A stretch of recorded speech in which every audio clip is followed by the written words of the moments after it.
বৃহত্তর নোয়াখালীর মানুষ উপকূলীয় অঞ্চল বরাবরই প্রকৃতির সঙ্গে যুদ্ধ করে আমরা এখানে বসবাস করি। এই নদীর পাড়ে আমরা যারা থাকি এই অঞ্চলের মানুষ সব সময় ভাঙন, প্লাবন, বন্যা এই পরিস্থিতিগুলোকে মোকাবেলা করে সবসময় এখানে বসবাস করে আসছি। আজকে দেশে একটা নির্বাচিত সরকার,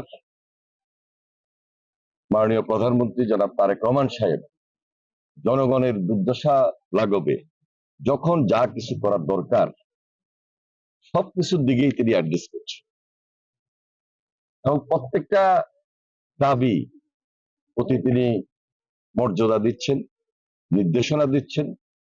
সেই দিক বিবেচনায় আমরা সবসময় কাজ করে যাচ্ছি এবং আমরা সদা প্রস্তুত।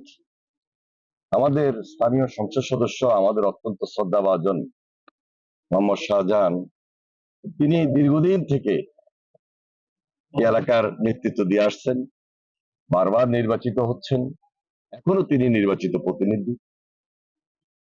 আমাদের সরকার দায়িত্ব আমরা পালন শুরু করেছি 12ই ফেব্রুয়ারি থেকে। 17ই ফেব্রুয়ারি আমরা শপথ নিয়েছি, তারপর থেকে 3 মাস অতিবাহিত হয়েছে।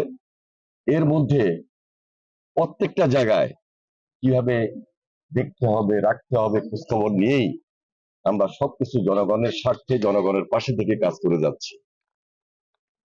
আমরা এখন যেখানে আছি এটা মেঘনা নদীর পাড়।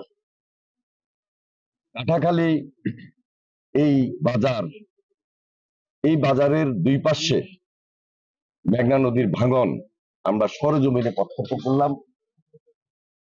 অনেক বাজার, স্কুল, কলেজ, মাদ্রাসা, মানুষের জায়গা জমি সবই ভেঙে যাচ্ছে। চোখের সামনে আমরা দেখতেছি যে একটা স্কুল আমাদের সামনে ভেঙে পড়েছে।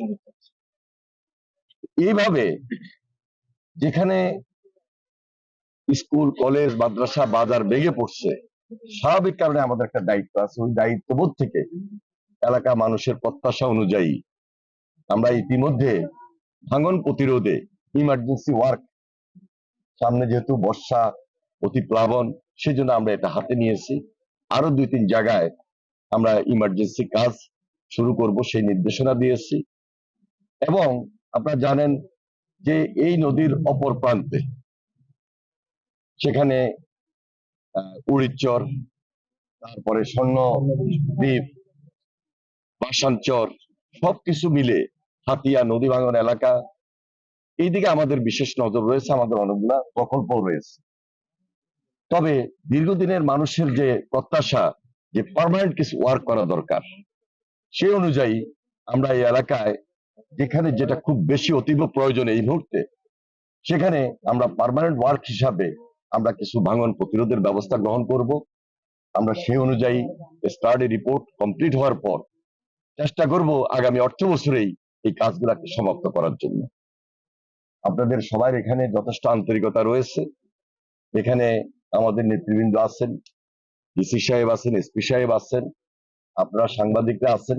এলাকার স্বার্থে আমরা সবাই মিলে এখানে একসঙ্গে মিলে যখন কাজ করব, আমার দৃঢ় বিশ্বাস মানুষ উপকার পাবে। সেই উপকার দেওয়ার জন্যই আজকে আমরা সরজমিনে এখানে উপস্থিত হয়েছি।